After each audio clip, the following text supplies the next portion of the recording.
Alors, petite vidéo pour aider le numéro 1 avec la multiplication de la page 22. Alors, on passe ça. J'ai inventé des exemples semblables, donc je ne fais pas celui-là, je vais plutôt faire lui.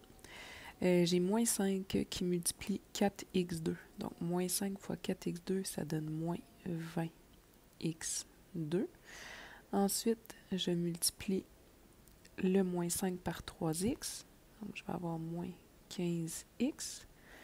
Et finalement, le moins 5 multiplié par moins 1. Donc, chaque fois, là, c'était vraiment de la multiplication et de la multiplication. Donc, moins 5 fois moins 1 qui donne 5 positif. Donc, ici, je vais aller écrire plus 5. La vérification que tu devrais faire avant de remettre ton examen ou de le rentrer dans la formative, c'est qu'ici, tu avais un trinôme dans la parenthèse en étant multiplié par moins 5. Bon, bien, je devrais encore avoir un trinôme. Si j'avais du x carré, c'est encore du x carré, du x et du terme constant. Ça devrait être 5 fois plus grand, mais en plus, vu que c'était fois moins 5, chacun des signes devrait changer. Mon positif est devenu négatif, mon terme positif est devenu négatif, mon terme négatif est devenu positif. Donc, faire cette petite validation-là. On va passer à l'exemple du D. Le D est particulier parce que dans la parenthèse, ben, ce n'est pas un binôme. Hein? On ne peut pas distribuer sur les termes, parce que ce n'est pas des termes. Donc, je t'ai fait un exemple du même genre. Donc, si on fait PEMDAS, ici, on peut aller faire la parenthèse, alors que tantôt, je ne pouvais pas faire la parenthèse. Du x2, du x, puis du terme constant, ça ne se simplifie pas. Ce trinôme-là est déjà réduit. Alors que ici, j'ai un monôme, il est juste mal écrit. Donc, je vais commencer par faire ma parenthèse, hein, PEMDAS, ça me donne 10x, et ensuite, je peux faire ma multiplication. Donc, moins 10 fois 10x, ça donne moins 100x. Un autre, le H. Le H, ce qui est différent, c'est que la multiplication est après. Donc, tu as un binôme entre parenthèses, puis il faut multiplier. Fait que je t'ai inventé un exemple semblable. Je vais vérifier si mon binôme se simplifie. Terme constant, terme en A, je ne peux pas. Donc, je vais distribuer sur les termes. Moins 10 fois 13, ça donne moins 130.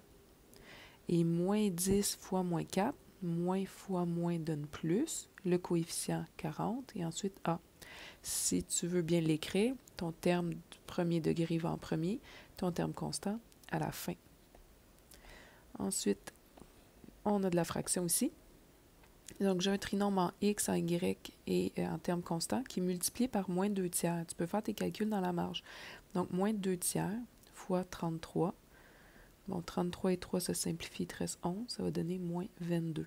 Donc, le premier terme, c'est moins 22x. Prochaine multiplication, du moins fois moins, ça va donner plus.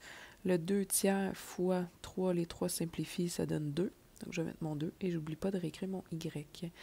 Donc, on a fait celle-là. Celle-là, il me reste la dernière. Moins fois un plus, mon signe va être moins. 2 tiers fois 15. 15 et 3 se simplifient, il reste 5. 2 fois 5, 10. Donc, j'ai moins 10. Tu vérifies.